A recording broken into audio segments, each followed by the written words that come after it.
Hi guys! Welcome to my channel. Samahan nyo kami sa aming 3 days trip sa Baguio City.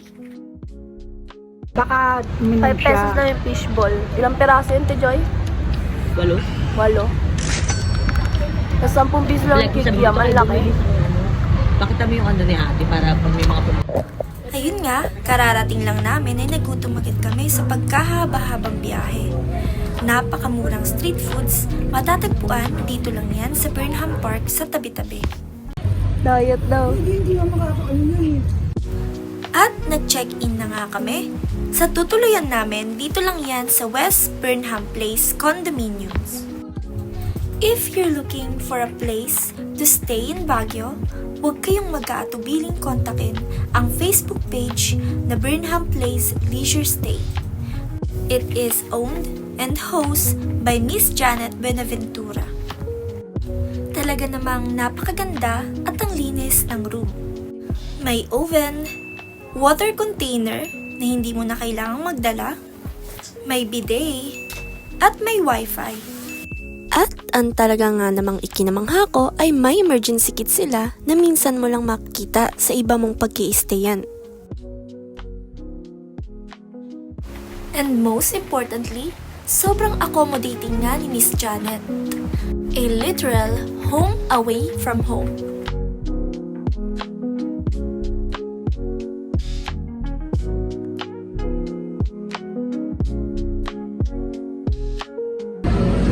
This is the balcony, guys. Tapat lang siya ng College of Criminal Justice Education and Shakey's. Then, dire-diretso doon, pa Shakey's, is yung Burnham Park na. Wow! Yung gagala na siya agad oh. Outfit check! Walk trip. Lamig. Ang lamig sa Baguio. Nakasado lang ako dito eh. Puposing, nagla-landscape. Bago eh. Ay, ayun yung simbahan, no? Ayun yung simbahan, no? Hindi kita sa camera. Kita ba? Ayun. Hindi ko na-zoom pag naka-front. So first thing first, balak nga namin i-try for the second time ang napakasikat na go-kart dito sa Burnham Park. Hello guys, so today dito yung aking driver. Ay pagdadrive na tayo sa Burnham Park Place. And sobrang daming tao na ngayon today guys because it's weekends and lahat ng tao nandito Oo, ngayon. lang kayo ng tao. Konti lang ng tao ngayon compared to before. November 9, something like that. Sobrang November dami. 9, 2023 pa. No. So, pwede ba pakabilisan? Yan, mabilis na. Pwede ka naman mabilis. Ito na yung mga bilis. Sobrang enjoyable nga talaga nitong go-kart. Sa halagang 100 pesos matatry mo na ang kanilang 2-seater go-kart. Hello, baby!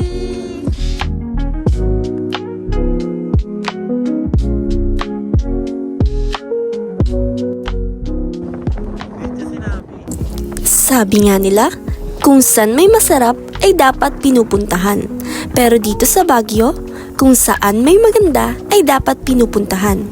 Pupuntahan na nga namin ang pinakasikat na Mosh Cafe and Bistro dito sa Baguio. Ayun yung Mots. Mots.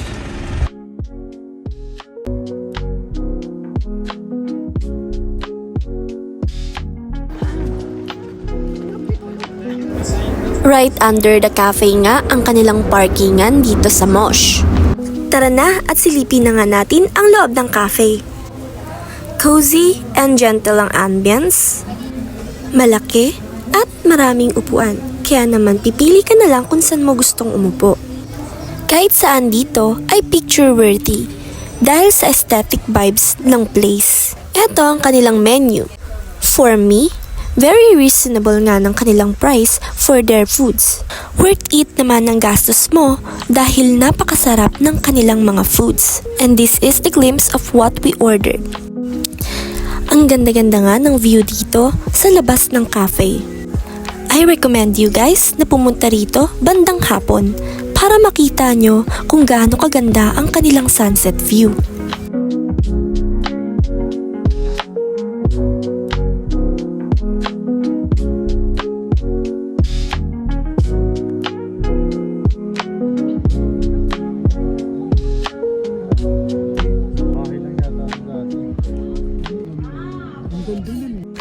We spent the rest of the night sa SM Baguio City.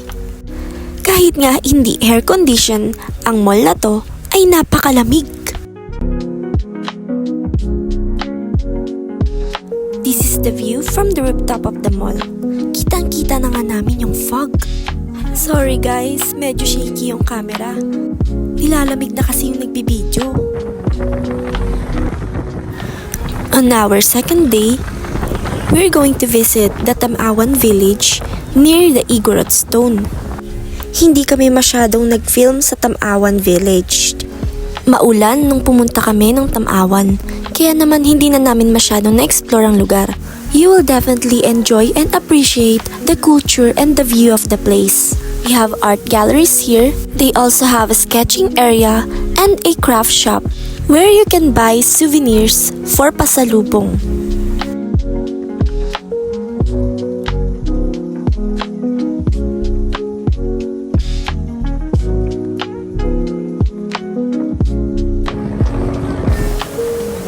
And for our last day, hindi namin palalagpasing puntahan ang Northern Blossom Flower Farm.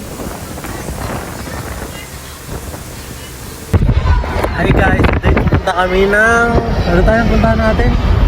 Northern Blossom. And today ito ang view namin. Sobrang ganda. Like, wow! Oh my gosh! Ang ganda dito sa Baguio guys. Sobrang lamig.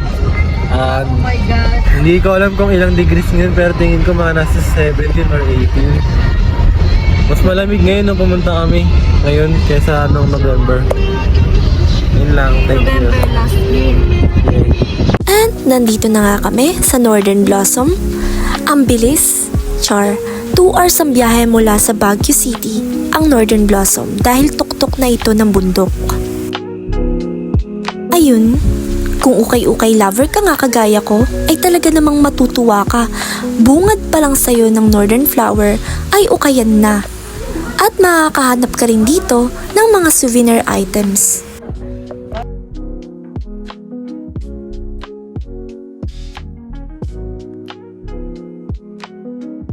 Pwede ka rin magstay dito for overnight dahil meron silang mga room transient na pwede mong pag-stayan. Makmak.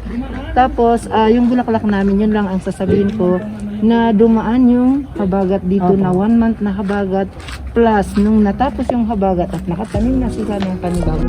Every visitors ay may tour guide dito mula sa entrance hanggang sa paglabas sa exit ng Northern Blossoms.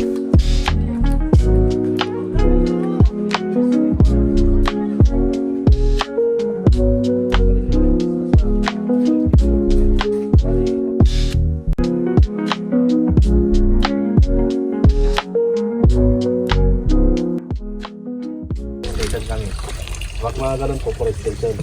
Kami lang, pababa lang kami.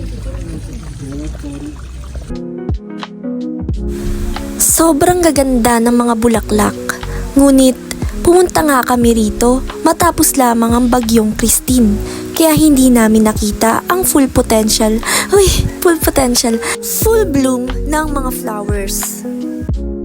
Sabi nga ni Kuya Makmak, ay magandang bumisita rito sa flower farm tuwing December to January dahil namumukadkad ang mga bulaklak nila every month daw na yan. Ito na nga yata, walang duda, ang pinakamagandang flower farm na napuntahan ko. Huy, Char, ito pa lang kasi talaga yung napupuntahan kong flower farm. Just look at the view guys, para akong nasa Barbie and the Princess Popper. Once I last met a lad. Uy! Pagpagod ka na, makakita ka dito ng tambayan or pahingahan. Dito nga pala nag-shooting si Jody. Nakalimutan ko lang kung anong teleserye niya yon.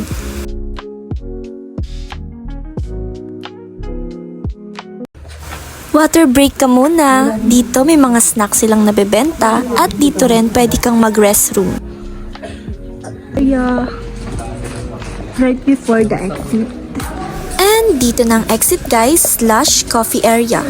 Ibibigay mo lang tong entrance ticket at makakakuha ka na ng free tinapay at only coffee. Makakabili kayo ng potted flowers for 1,000. Yan yung mga nakakabili na prices. Kung gusto mo niya, meron po kami isang souvenir store po, yung meat. Meron pang ang coffee area sa taas and another souvenir store na mas affordable.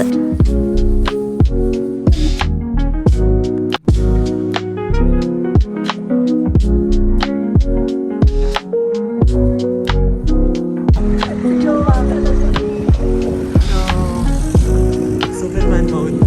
After Northern Blossom, ay naisipan na rin naming puntahan ang Sakura Park. Ayun nga lang, we stop halfway through dahil sa sobrang kapal ng hamog. Hindi na namin makita yung dinadaanan namin.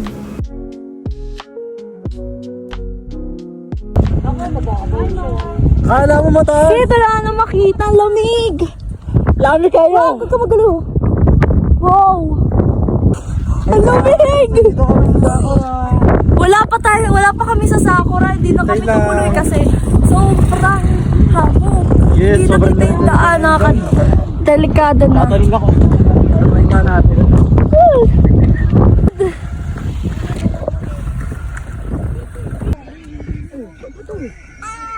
Naka-sleeper niya na. So, ayun, joke lang yung kanina, tumuloy pa rin talaga kami. Ay, wala, sinara. Hindi. Sinara. Saan ka dadaan? Siyempre, mama. Wow! Holy cow! Ano yun, horsey? Is that a horse? My horse! My horse doon! Oh my God! Oh.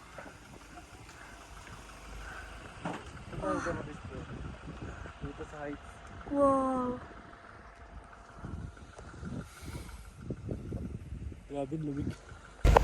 Hello guys, andito kami ngayon sa Sakura Farm. Sobrang lamig. Tingin ko baka magbaba na ng 10 degrees or 13 degrees. Apo, Benjo. Dito kami naglalakad. Hello guys. Hi vlog. Welcome to my view. Pinarit ni jeans ko. Lamig, grabe. Sarap dito. Siya na ang nag-drive. Kita niyo naman guys, ganda ng mga place. And this one is like parang nasa US ka or something Swiss, something like that. Ang ganda, grabe. And makikita nyo guys, Videoan mo ako dito. may nakasulat sa baba. Maganda siya. Oh, maganda kasi ang perfect ng pagkakagawa. Pagkakatrim ng bulaklakin lang. Bibigdoan ko daw siya. Thank you guys. At dahil ang kapal na nga ng fog at nagsisimula ng magdilim, ay naisipan na namin bumalik pababa ng bundok. Hi guys, so today andito kami ngayon sa Japan. ST Baguio pala. Joke lang yun guys. Kumain pala kami dito sa Good Day. Boy pa. Dito na kami magde-dinner sa pinag-uusapang restaurant, ang Good Taste Restaurant. Talaga nga namang pangmasa ang price ng mga pagkain nila rito at ang sasarap pa. Ito nga palang menu nila guys. Hello guys, so we're going jogging and time check, it's already Ibang kondo kasi, mga pinatawag Anong kwarto? na parang stories. Kaya tinatanong ko baka pwede dito. 10. Yup, it's possible 10. But look at my, I'm not wearing any jogging shoes or any rubber shoes, but I am jogging. Charot niya ako jogging guys. Ito, ganap na ganap. And naambon na. Pag yan. Dito na nga nagtatapos ang aking vlog for today's video. Thank you guys for watching and I hope you liked this video. See you again on my next video. Huy! Vlogger! Bye!